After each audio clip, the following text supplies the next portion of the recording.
천만한 아우가 없다더니 기아차가 현대차를 제치고 시가총액 6위로 올라섰다. 아모레 퍼시픽이 중국에서 대규모 영업적자 충격으로 13% 이상 폭락했다. 1월 FOMC에서 금리 인하 가능성이 배제되며 나스닥은 2% 넘게 하락했다. 2월 1일 목요일 출근길 주식 시황입니다. 반밤 뉴욕 증시는 일제히 하락했다. 다우존스는 317.01포인트 하락한 38,150.3포인트로 마감했으며 S&P 500 지수는 79.32포인트 하락한 4,845.65, 나스닥은 345.89포인트 하락한 15,164.01포인트로 마감했다. 1월 FOMC가 끝나고 기준금리 동결이 결정되며 뉴욕 증시는 일제히 하락했는데 빅테크주가 큰 폭으로 하락하며 나스닥이 급락했다.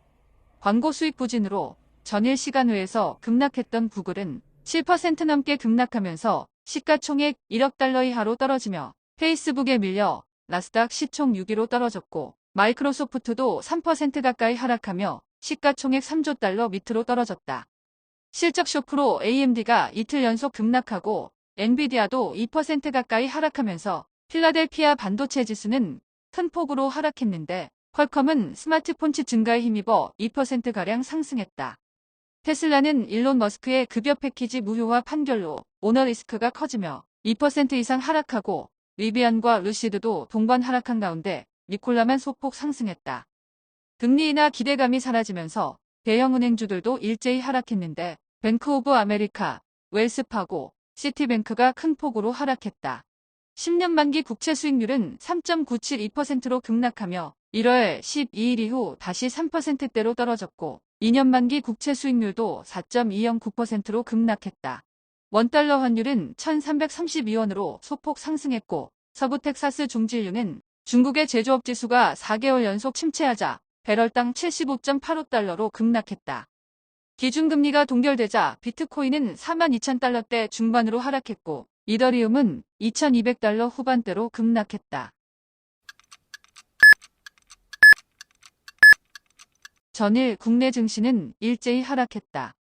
코스피는 전일 대비 1.72포인트 하락한 2,497.09포인트로 마감했으며 코스닥도 19.62포인트 하락한 799.24포인트로 마감했다.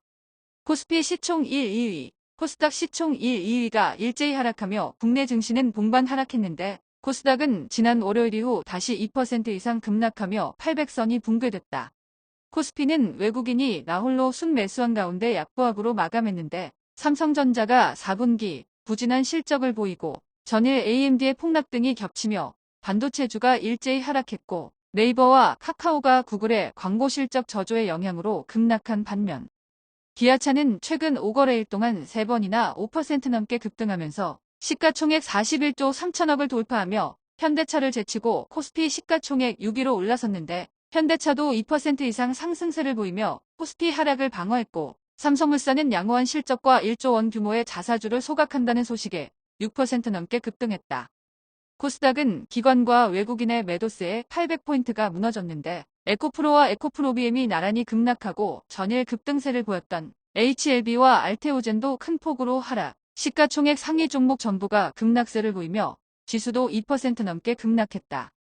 정부가 수출입은 행법 개정 관련 요청을 국회에 했다는 소식에 한화 에어로스페이스와 현대로템이 급등했는데 2024년 최대 무기 수입국이 될 폴란드의 경우 한화 에어로의 K9 자주포와 현대로템의 K2 전차로 러시아의 침공에 효과적인 방어가 가능해 금융 지원만 해결된다면 폴란드의 새로운 정부도 무기 도입을 늦출 이유는 없어 보이고 K방산을 주목했던 골드만삭스도 10일 연속 두 종목을 순매수 중이다. 아모레 퍼시픽이 중국에서 500억 가까운 적자를 봤다는 소식에 13% 넘게 폭락하고 LG생활건강도 부진한 실적에 4% 넘게 급락하는 등 K뷰티의 대장격인 두 화장품 업체가 무너지며 중국 관련주들도 소폭 하락세를 보였다.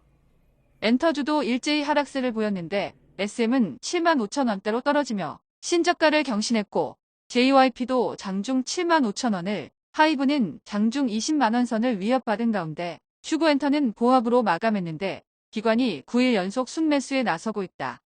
남양유업은 최대 주주가 홍원식 회장에서 하는코로 바뀌면서 장중 9% 가까이 급등세를 보였는데 한앤코는 주식양도 소송에서 승소하며 홍 회장 측에 3,100억 원을 지급하며 최대 주주로 등극했는데 새로운 이사진 선임 및 사명 변경 등을 고려하고 있어서 회사 이미지 개선에 적극적인 행보를 보일 것으로 예상된다.